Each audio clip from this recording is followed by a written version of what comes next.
Iaio Chimo, contes i rondalles d'ahir, d'avui i de sempre.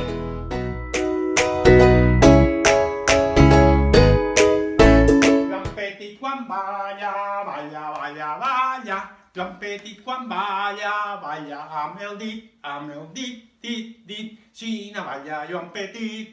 Hola, amiguets i amiguetes, soc el Iaio Chimo i he vingut per contar-vos contes, rondalles i històries d'avui, d'ahir i de sempre.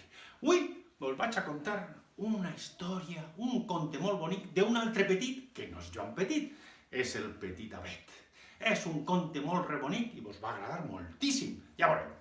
Diu així: hi havia una vegada un avet petitó, menudet, que vivia en un bosc.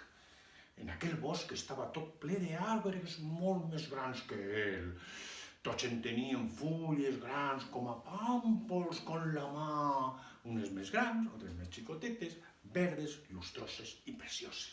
En canvi, ell només que en tenia unes agulletes curtetes i punxegudes i no li agradava gens. Pobre, sempre estava molt trist. Ai, no m'agraden aquestes punxes que en tinc, són més lletges que tot. Com m'agradaria tindre aquests pàmpols que tenen els meus veïns, però a més els voldria tindre d'or, per donar-los enveja. I veus així que l'endemà, en fer-se de dia, què va passar? Pues que tot el Petit Avet estava tot ell cobert de fulles d'or, preciosíssimes fulles d'or. Que content que estava! Quina alegria, quin somriure, la felicitat pura. Veus així que tots els seus veïns, en veure-lo així, tots es deien els uns als altres: «Ei, mireu, mireu, el Petit Avet tot és el d'or ara! Que rebonic que està!» Però va passar per allí un lladregot. I quan va veure el Petit Avet d'or, va dir: «Oh, quina sort que he tingut! Com no vull que m'envegen ara de dia, tornaré a la nit».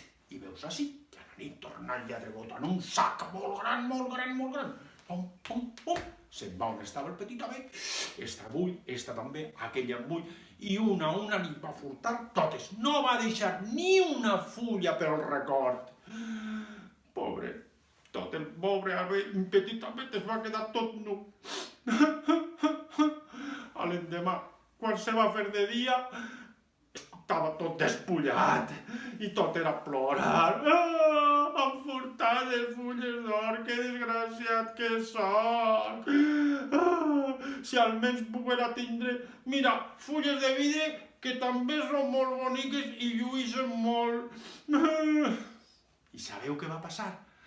Que al matí següent, quan se va fer de dia, tot el Petit Avet estava cobert de fulles de vidre, el sol li donava i lluïen i relluïen. Que guapet que estava preciós, i el Petit Avet tot era somriure.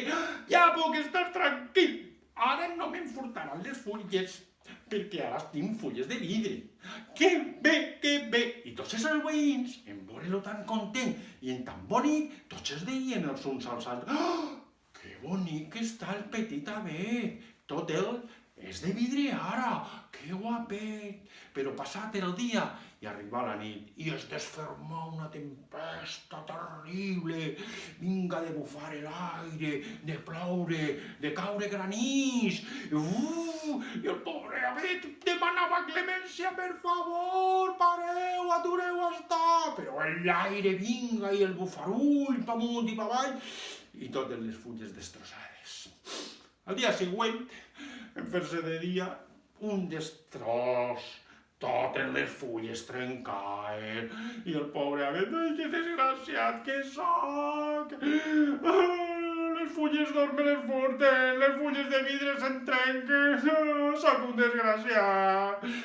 Jo volguera tindre fulles com les dels meus veïns, aquests pàmpols tan bonics i tan verds, però mira...» I sabeu què va passar? Que al dia següent, en fer-se de dia, tot el Petit Avet estava cobert de fulles molt boniques, verdes com a pàmpols. Que content que estava! Ara ja puc estar tranquil, ara ja puc estar tranquil, ara no tinc perill, mira que content que estic, ja, ja, ja, que bé, que bé, que bé. Tots els veïns que estaven al voltant miraven el petit Abet i es deien els uns als altres: mireu, mireu, el petit Abet és con nosaltres. Passava el matí i veus així que va aparèixer una cabra amb els seus cabridets que havien eixit a pasturar. Bé, bé, bé. I la cabra, quan veu el petit Abet tan baixet, tot ple de fulles, de seguida va cridar als seus cabridets: cabridets, veniu, veniu, tots a menjar, de pressa. I allà van tots els cabridets saltinoletxant, i arriben i comencen a menjar-se el petit Abet, una fulla, altra fulla, altra fulla. No van a deixar ni una de record. Pobret, passà la vesprada i el petit Abet de nou estava tot nu.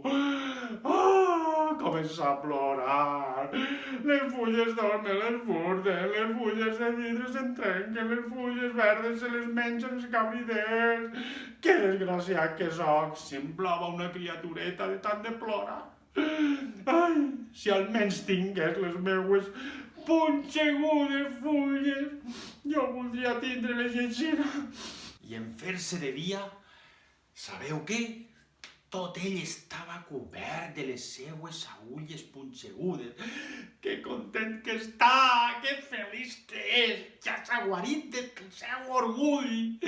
Tots els veïns en veure-lo deien: mireu, mireu, el petit Abet torna a ser com ell mateix, amb les seues agulles punxegudes. De veritat, estava contentíssim, perquè recordeu, amiguets i amiguetes, no n'hi ha res millor que estimar-se a un mateix. I conte fet, conte contat, conte acabat.